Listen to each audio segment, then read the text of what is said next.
Welcome, peaceful people. Do you know what the easiest thing to start is? It is war. It is a conflict.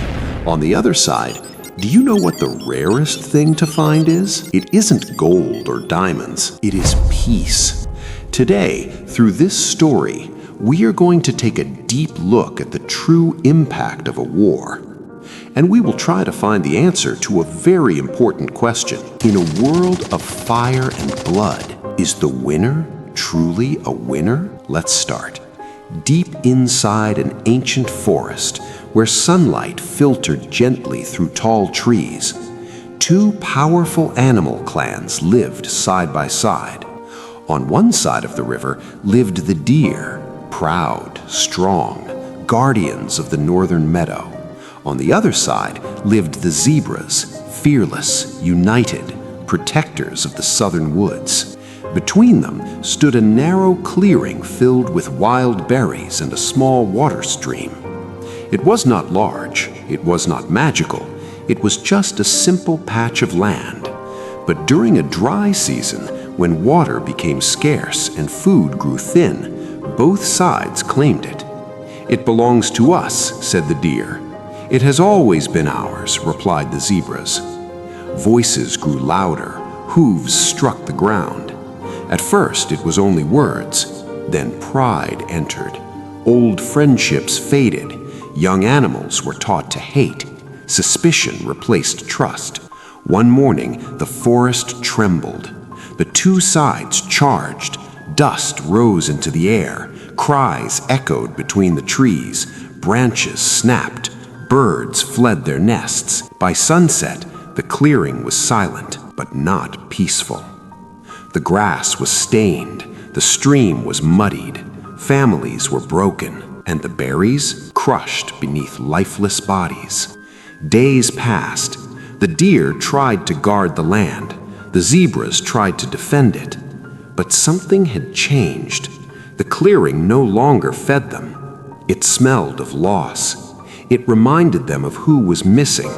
The young fawns who used to run freely were gone. The playful zebra foals who once splashed in the stream were silent. And then came the first heavy rain of the season. The small stream overflowed and washed away half the clearing.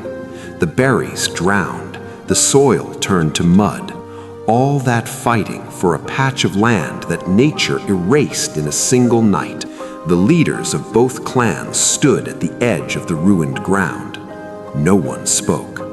There was nothing left to claim, only regret. In that quiet moment, they understood something painful. The land had never needed protection. Their pride did. Now, listen carefully. Most conflicts in life begin with something small, a word, an ego, a feeling of control. Psychologists tell us that when our identity feels threatened, our brain reacts as if our survival is at risk, even when it isn't. We fight to defend an image, a title, a temporary advantage. But what is the cost? Broken trust, lost relationships, fear passed down to the next generation. History shows us again and again wars over land, resources, and power. But the soil remains, the rivers remain. It is the lives that disappear. Every drop of blood is priceless. Every life carries dreams, families, futures. And when the fight is over, both sides usually stand in the same silence, wondering if it was ever worth it. Eyes of the Wise says, when pride becomes more important than people, everyone loses, even the winner. The world does not need more battles. It needs more understanding. It needs leaders who choose dialogue over destruction. It needs people who protect life more than territory. If this story spoke to you, write in the comments, "Stop the war, spread the peace." And stay with Eyes of the Wise by liking, sharing, and subscribing, where stories don't just entertain, they awaken something inside you.